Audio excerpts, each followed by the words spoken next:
अस्सलाम वालेकुम, I am doctor Saba Aslam and today our topic is cholinergic neurons. हमने अपना यूनिट नंबर 1 जो कि फार्माकोलॉजी का इंट्रोडक्शन था वो हमने कंप्लीट कर लिया है और हम स्टार्ट कर रहे हैं unit number 2 which is cholinergic agonist. तो उसमें हम बहुत बड़ा एक टॉपिक है जिसको हम पहले उसकी हम बेसिक समझने के लिए कोलिनर्जिक न्यूरॉन्स की बात करेंगे कि कोलिनर्जिक न्यूरॉन्स होते क्या हैं। तो हम पहले उसके इंट्रोडक्शन को देखते हैं। तो इंट्रोडक्शन की जब हम बात करें तो पहले हमें इसकी डेफिनेशन पता होनी चाहिए कि कोलिनर्जिक न्यूरॉन बेसिकली होते क्या हैं। तो हम पहले से पढ़ते आ रहे हैं कि कोलिनर्जिक न्यूरॉन्स हर वो न्यूरॉन होगा जो acetylcholine as a neurotransmitter produce करेगा। तो कौन कौन से ऐसे न्यूरॉन्स या ऐसे न्यूरॉन्स हैं हमारे पास जो एसिटाइलकोलिन प्रोड्यूस करते हैं। तो हमारे पास हैं पैरासिम्पैथेटिक के pre ganglionic neurons, post ganglionic neurons, यानी कि पूरा acetylcholine parasympathetic nervous system acetylcholine पर डिपेंड करता है, यानी कि उसका न्यूरोट्रांसमीटर है ही एसिटाइलकोलिन। तो उसके जितने न्यूरॉन्स हमारे पास आते हैं वो कोलिनर्जिक न्यूरॉन्स होते हैं। देन इसके बाद सिंपैथेटिक में सिर्फ प्री गैंग्लियोनिक न्यूरॉन जो हमारे पास आता है वो एसिटाइलकोलिन रिलीज़ करता है। तो वो हमारे पास कोलिनर्जिक न्यूरॉन्स, वो भी हमारे पास कोलिनर्जिक न्यूरॉन है। और इसके बाद सोमैटिक के अंदर भी एसिटाइलकोलिन ही रिलीज़ होता है। तो यानी कि parasympathetic as a whole, sympathetic का सिर्फ प्री गैंग्लियोनिक न्यूरॉन और सोमैटिक भी as a whole cholinergic neurons हैं। इसके बाद हम बात कर ली कि जो हर वो न्यूरॉन जो एसिटाइलकोलिन प्रोड्यूस करे वैसे वो कोलिनर्जिक न्यूरॉन कहलाता है। फिर हम बात करते हैं एसिटाइलकोलिन के न्यूरोट्रांसमीटर अगर उसकी ब्लॉकेज हो जाए या लॉस होना शुरू हो जाए इन न्यूरॉन्स का, तो हमारे पास एक डिजीज़ जिसका काफ़ी हम लोगों ने सुना होगा और ओल्ड एज वगैरह में भी होती है ज़्यादातर लोगों को, अल्जाइमर डिजीज़।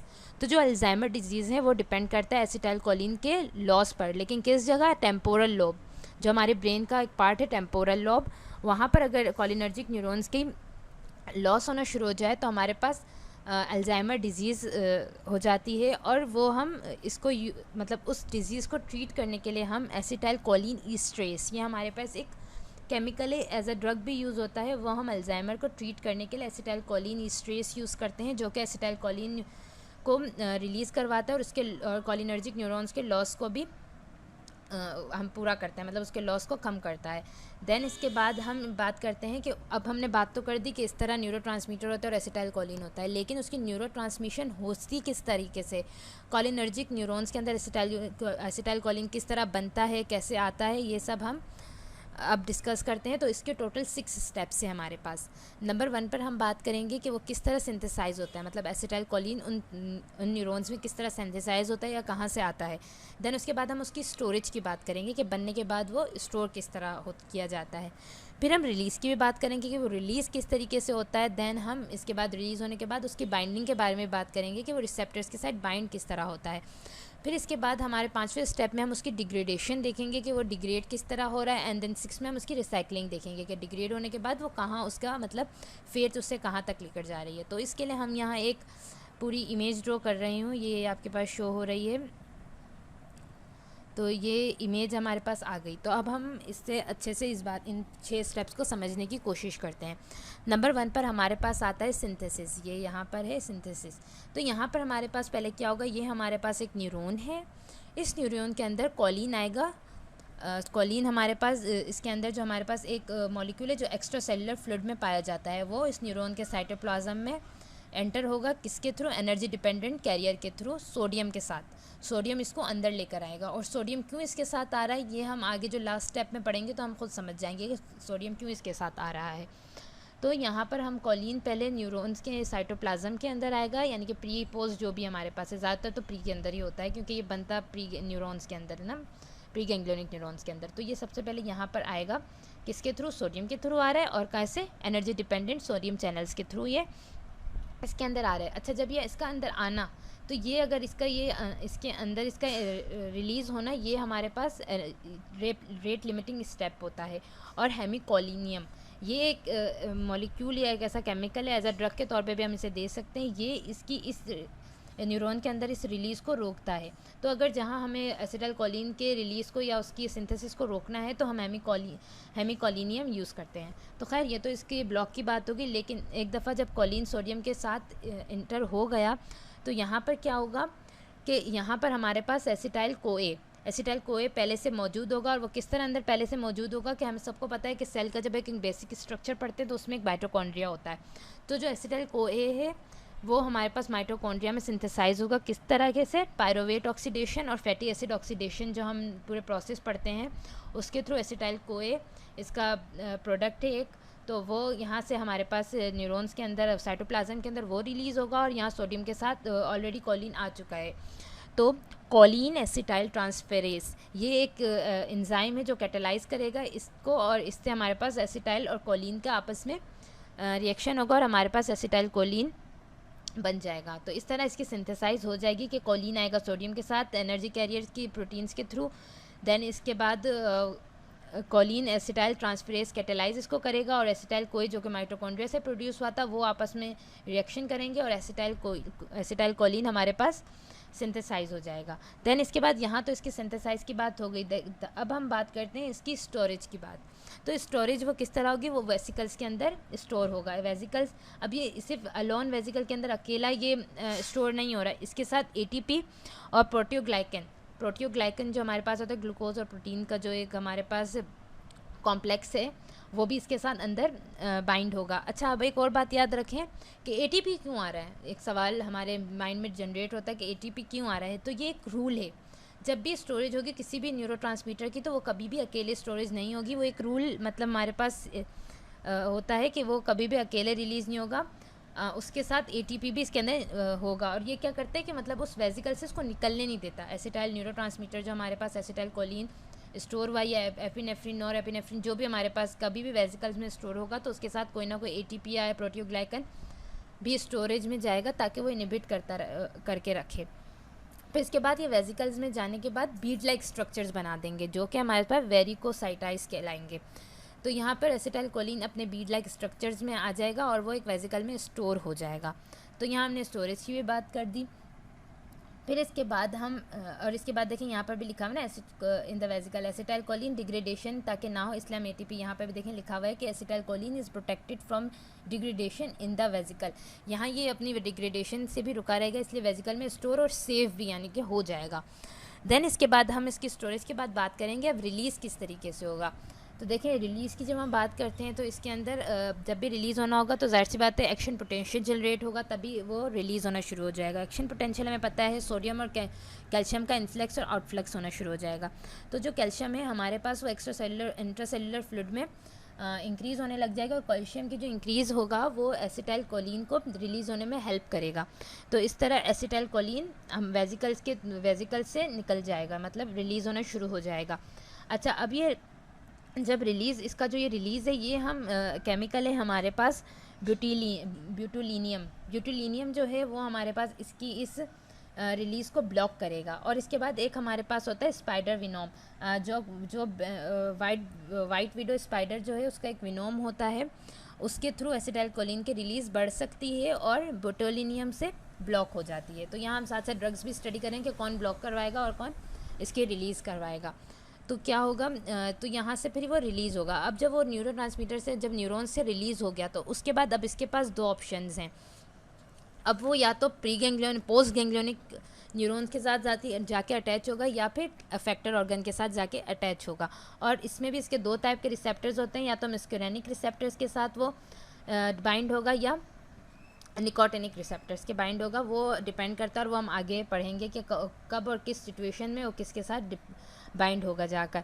फिर इसके बाद हम अब जब वो जाके एक दफ़ा या तो पोस्ट गैंग्लियोनिक न्यूरॉन्स या इफेक्टर ऑर्गन के पास अगर जाके जब वो एक दफ़ा अटैच हो जाएगा इफेक्टर ऑर्गन के साथ तो फिर इंट्रासेलुलर रिस्पॉन्स शुरू हो जाएगा, बायोलॉजिकल रिस्पॉन्स आएगा, इनिशिएट हो जाएगी नर्व इम्पल्स और इसके बाद एंजाइम एक्टिवेशन हो जाएगी जो सेकंड मैसेंजर के थ्रू होगा। और ये सब हम प्रोसेस अपनी पिछली वीडियो लेक्चर्स में भी स्टडी कर चुके हैं।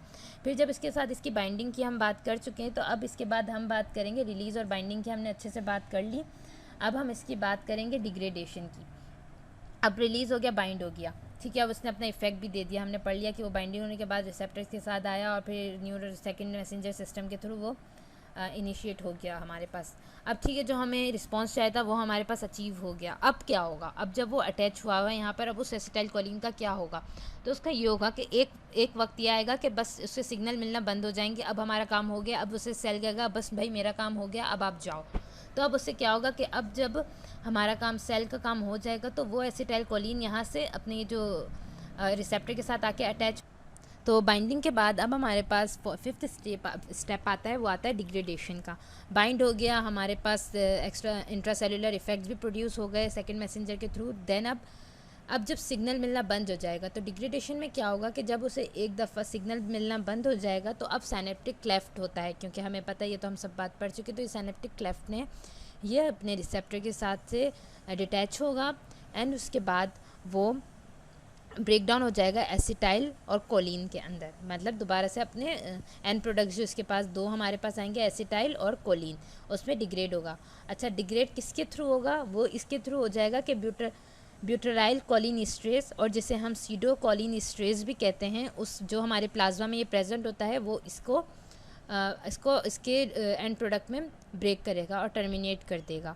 देन इसके बाद जब यहाँ डिग्रेडेशन का प्रोसेस हो जाएगा, फिर इसके बाद हमारे पास सिक्स्थ हमारा लास्ट स्टेप जो है रिसाइकलिंग, वो स्टार्ट होगा। वो किस तरीके से होगा? अब वो एक्स्ट्रा सेलुलर फ्लूइड यानी कि साइनेप्टिक क्लेफ्ट के अंदर एसिटाइल और कोलिन की फॉर्म में रह रहा है। तो जो हमारे पास एसिटाइल है वो तो हमारे पास फिर से मतलब माइटोकॉन्ड्रिया और वो हमारे पायरोवेट वगैरह के अंदर जाके वो दोबारा सेल के अंदर जाके सारा अपना इफेक्ट दे देगा। और जो हमारे पास कोलिन है वो सोडियम के थ्रू, सोडियम उससे कैप्चर करेगा, सोडियम के थ्रू रिकैप्चर होगा। ये सोडियम के थ्रू यहाँ से देखें दोबारा ये जो हमारा आ रहा है रिसाइकलिंग के लिए, तो रिकैप्चर होगा और फिर सोडियम दोबारा उसे न्यूरॉन के अंदर ले जाएगा। तो मैंने जो आपको स्टार्ट में कहा था कि सोडियम किस तरह इसके साथ आ रहा है, वो इस वजह से आ रहा है कि जब वो यहाँ पर डिग्रेड होता है तो सोडियम उसे अपने अंदर कैप्चर कर लेता है और फिर वो दोबारा उसे न्यूरॉन के अंदर ले जाएगा और फिर से वही सेम साइकिल स्टार्ट हो जाएगा। तो हम दोबारा एक ओवरव्यू ले लेते हैं कि नंबर 1 पे हमारे पास सिंथेसिस हो रही है, जिसके अंदर कोलिन सोडियम के साथ एनर्जी कैरियर प्रोटीन्स के थ्रू न्यूरॉन्स के अंदर एंटर हो रहा है, और वो एसिटाइल कोए जो माइटोकॉन्ड्रिया से हमारे पास आया था उसके साथ रिएक्ट करके एसिटाइल कोलिन बना रहा है। और ये स्टेप हमारे पास हेमिकोलिनियम जो कि एक हमारे पास हमारा केमिकल है, वो ये एक स्टेप को इनहिबिट कर सकता है। और ये रिएक्शन कैटालाइज यानी कि इसको इनिशिएट कौन कर रहा है, वो हमारे पास हो रहा है कोलिन एसिटाइल ट्रांसफरेज के थ्रू।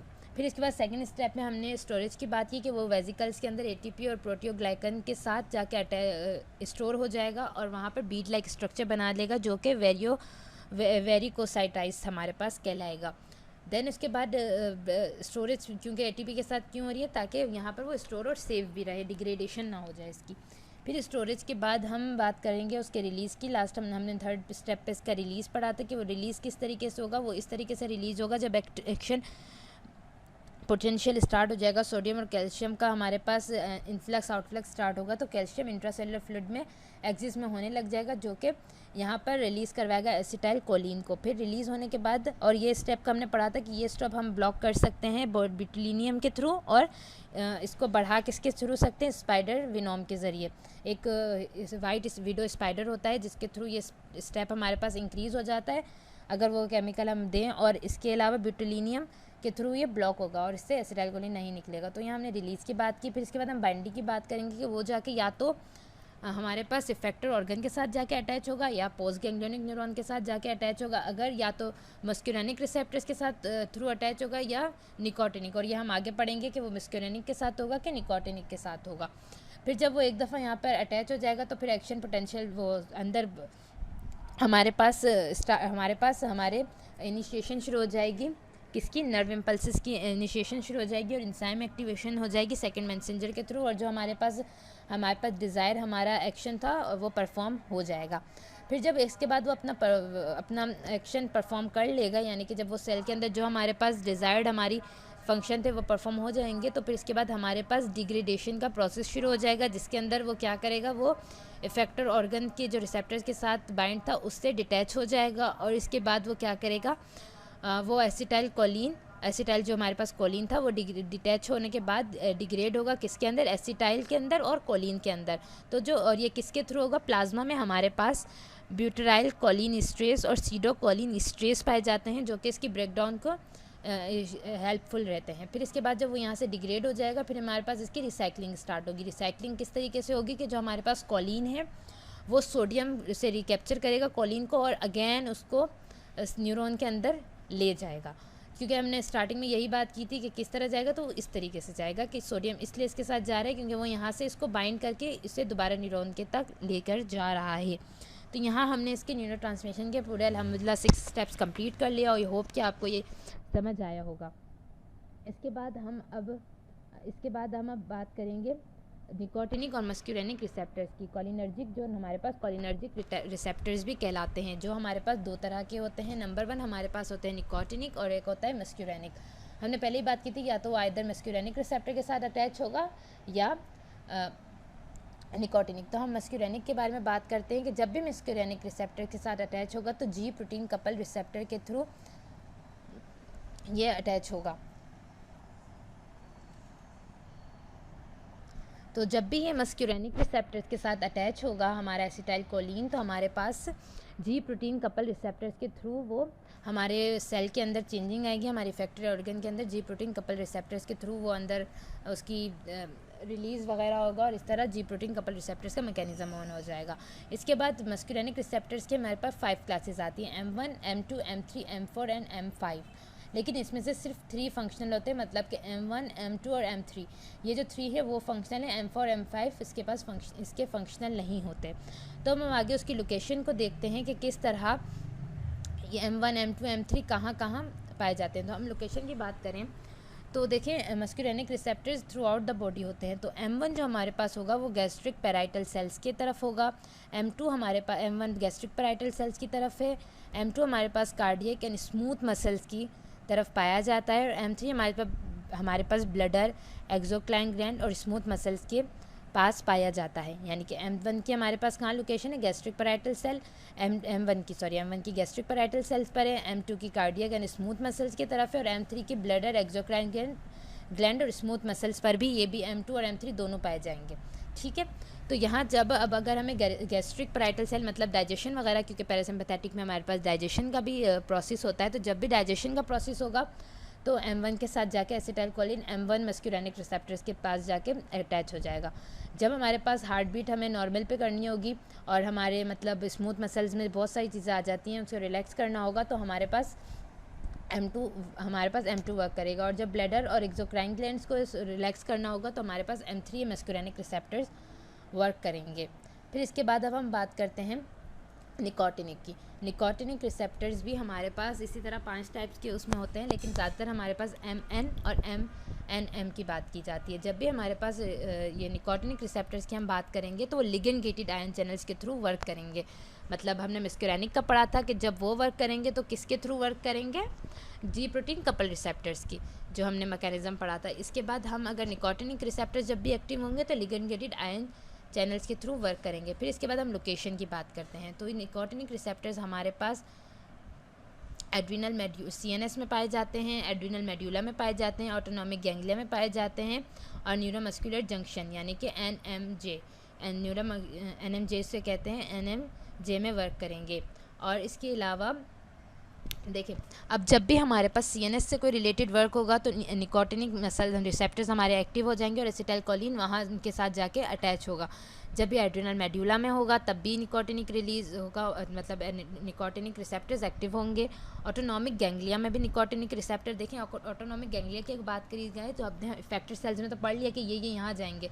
प्री गैंग्लियोनिक में किस रिसेप्टर्स के थ्रू अटैच होगा, तो वो निकोटिनिक रिसेप्टर्स के थ्रू होगा, क्योंकि प्री गैंग्लियोनिक से वो रिलीज हुआ पोस्ट गैंग्लियोनिक में वो निकोटिनिक रिसेप्टर्स ही उससे अटैच करवाएंगे। क्योंकि देखें इफेक्टर ऑर्गन्स में तो मस्क्यूरेनिक और निकोटिनिक दोनों थे, तो हमने पढ़ लिया कि मस्क्यूरेनिक कौन कौन से होंगे और मस्क्यूरेनिक मतलब कौन कौन से इफेक्टर ऑर्गन की तरफ पाए जाएंगे, और निकोटिनिक हमने तो पढ़ लिया। लेकिन पोस्ट गैंग्लियोनिक न्यूरॉन में हमारे पास सिर्फ निकोटिनिक रिसेप्टर्स ही पाए जाते हैं, जिनके थ्रू वो जाकर, मतलब यहाँ पैरासिम्पैथेटिक और एसिटाइल कोलिन की बात की जा रही है कि वहाँ अगर कोलिनर्जिक पोस्ट गैंग्लियोनिक न्यूरॉन होंगे तो हमारे पास निकोटिनिक रिसेप्टर्स वहाँ पाए जाएंगे। इसके अलावा न्यूरोमस्कुलर जंक्शन, जहाँ हमारे पास न्यूरॉन और हमारे मसल्स का आपस में जंक्शन बनता है, तो वहाँ पर भी निकोटिनिक रिसेप्टर्स ही होंगे। यानी कि हमारी बॉडी मूवमेंट वगैरह, हमारी जो भी मसल्स मूव कर रहे हैं वो सब निकोटिनिक रिसेप्टर्स की हेल्प से हो रहा है। मतलब निकोटिनिक रिसेप्टर्स वहाँ पाए जाते हैं और वो एसिटाइल कोलिन को खुद के साथ बाइंड करते हैं और हमारे पास एक एक्शन पोटेंशियल और एक मूवमेंट हमारी जनरेट हो जाती है।